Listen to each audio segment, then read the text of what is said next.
চারদিকে শুধু যুদ্ধ আর যুদ্ধ। পৃথিবী যেন আজ হুমকির মুখে দাঁড়িয়ে আছে।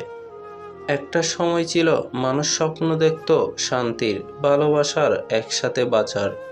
কিন্তু আজ মানুষ মানুষকে হারাচ্ছে, দেশ দেশকে ধ্বংস করছে, আর মানবতা হারিয়ে যাচ্ছে ধীরে ধীরে।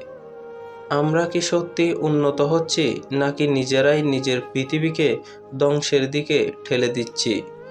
একটা যুদ্ধ শুধু সীমান্তে হয় না, যুদ্ধ হয় মানুষের মনেও, ঘৃণা, অহংকার আর প্রতিশোধের আগুনে। কিন্তু মনে রাখবেন, যুদ্ধ কখনো সমাধান নয়। যুদ্ধ শুধু ধ্বংস শেখায়, হারায় হাজারো নিরীহ প্রাণ, ভেঙে দেয় অসংখ্য স্বপ্ন।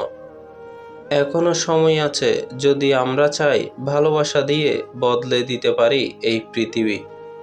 কারণ একটা ছোট্ট শান্তির বার্তা, একটা ভালো কাজ, একটা মানবিক মন পরিবর্তন আনতে পারে পুরো পৃথিবীতে। যুদ্ধ নয়, শান্তি চাই। ধ্বংস নয়, মানবতা চাই।